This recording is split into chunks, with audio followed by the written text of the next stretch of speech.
Hearing 9 hikers disappeared in the Carpathian Mountains in 1959. 66 years later, their tent was found frozen in time. 9 people don't just vanish in broad daylight. But in 1959, that's exactly what happened in the Carpathian Mountains. No bodies, no footprints leading away, just a torn tent and a mystery that lasted 66 years until last month. Subscribe before we reveal what they found inside. The cold came early that winter. By mid-February 1959, the Carpathian Range was buried beneath 12 feet of snow. The villages below had sealed their shutters. The peaks, ancient, silent, indifferent, waited. For the Karpov expedition, that was exactly the point. 9 experienced hikers, 2 months of preparation, 1 ambitious goal: to cross the northern ridge of the Carpathians during the harshest season on record. They called themselves the Karpov Nine, named after their leader, Viktor Karpov, a 34-year-old mountaineer and cartographer from Bucharest. Viktor was methodical, cautious, respected, the kind of man who checked his compass 3 times before making camp. The rest of the group was just as experienced.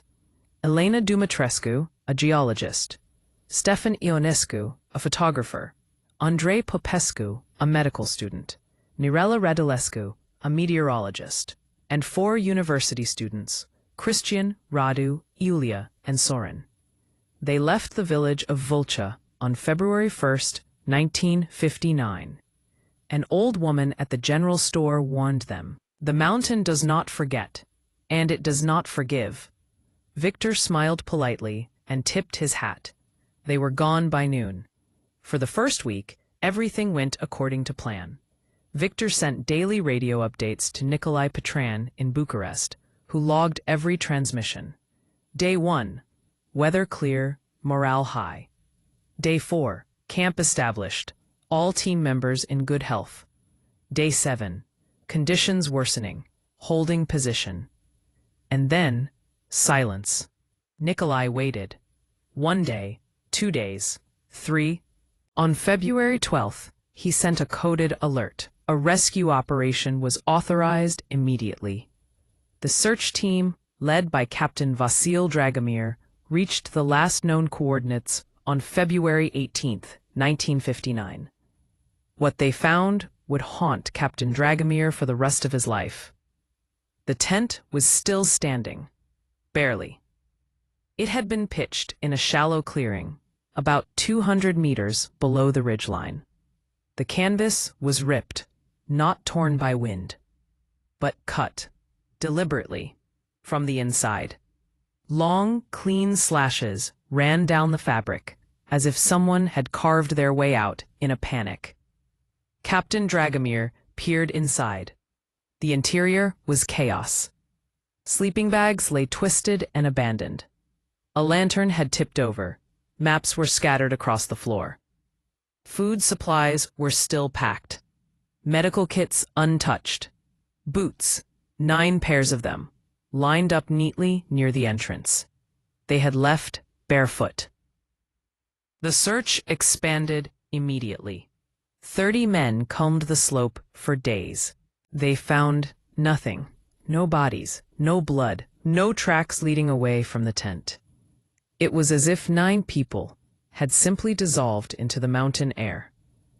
On the 4th day, one searcher found a single glove 50 meters downslope. It was small, a woman's glove. On the inside, stitched in faded thread, E.D. Elena Dumitrescu. They searched for 2 more weeks. They brought in dogs. They consulted local guides. But the mountain gave them nothing.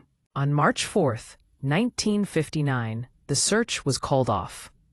The Romanian government classified it as unexplained loss due to extreme environmental conditions. A memorial service was held, and the case was quietly buried. But Nicolae Petran never stopped wondering. In his journal, beneath the final transmission, he wrote, "They were experienced. They were prepared, and they were afraid of something. For 66 years, the story lived only in whispers. The tent sat in a government warehouse labeled Evidence, Case 59K9. Do not discard. The families aged. Some passed away. Others emigrated. The mountain went on freezing and thawing with the seasons. And then, in January 2025, something shifted. Climate change had been accelerating glacier melt across Europe. The Carpathians were no exception. A team of Norwegian glaciologists studying ice loss had set up a research camp on the northern ridge. On January 17, 2025, researcher Ingrid Halvorsen was reviewing drone footage when she noticed something unusual, a shape, partially exposed from beneath a collapsing snowfield. Angular, fabric. She zoomed in. It was a tent, not modern. The canvas was discolored, rotted in places, but unmistakably intact. Within hours, they had mobilized. The hike to the site took most of the day. When they arrived, the tent was half buried, tilted at an angle where the ice had melted unevenly. Dr. Lars Oyen crouched beside it. "This is old," he said quietly. "Very old." They used ice axes to chip away the frozen edge. After 20 minutes, they freed enough of the entrance to pull back the flap. The smell hit them first. Stale, musty, but not decay. Just time. Lars aimed his headlamp inside and froze. The interior was pristine, untouched. Sleeping bags still arranged in a circle. A lantern sat upright. A metal pot, half filled with dried soup, rested near the center. Maps spread across the floor, pinned down with stones. But what made Lars's stomach turn was something else. On the far wall, scratched into the canvas, were words. Romanian. Faded, but legible. Ingrid leaned closer. "What does it say?" Lars translated slowly. "We heard it under the ice. It called our names. We should not have answered." The Norwegian team photographed everything and contacted Romanian authorities. Within 48 hours, a joint investigation team arrived, including Anna Karpov, Victor's granddaughter.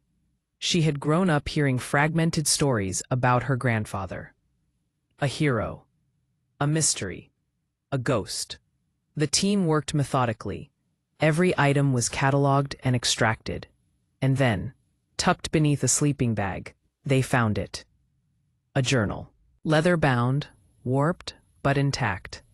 On the inside cover, Victor Karpov, Expedition Log, February 1959. That night, Anna sat alone with the journal under a battery-powered lamp. She opened to the first page.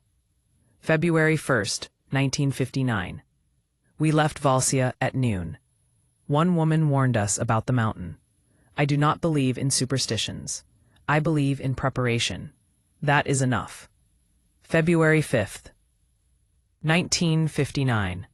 The cold is worse than anticipated. Tonight, something strange. We all heard a low hum, almost musical, coming from beneath the snow. Elena thinks it's wind through a crevasse. Stefan joked it sounded like singing. It stopped after a few minutes. February 7th, 1959. The hum returned, louder. Mirella and Iulia said it sounded like voices. I went outside to investigate. The sound was coming from below us, deep below. But there are no caves here. When I came back, Soren said he heard his name. Clear as day, but none of us had spoken. February 9th, 1959. We should leave, but the storm has trapped us. Last night, the voices were clearer. Words. In Romanian, calling each of our names, one by one. Elena thinks it's auditory hallucination, but I saw Radu's face when he heard his name. That was fear. The radio gives only static. February 11th, 1959. Something is wrong with the ice. Christian went outside and came back shaking. He saw movement beneath the surface. Shadows, shifting under the frozen ground. I went to see for myself. He was right. There is something under the ice. A shape, moving, too large to be an animal, too fluid to be a person. Tonight, I will keep watch. February 12th, 1959. We are leaving. Now. Last night I saw it clearly. A figure. Human-shaped, but wrong. Too tall. Too thin. It flowed through the ice like water through glass. I woke the others. We packed in silence. But when we tried to leave, the entrance was frozen shut. From the inside. Stefan cut through the canvas. We crawled out into the storm. And then, the entry stopped. Anna turned pages. Blank. She flipped to the last page.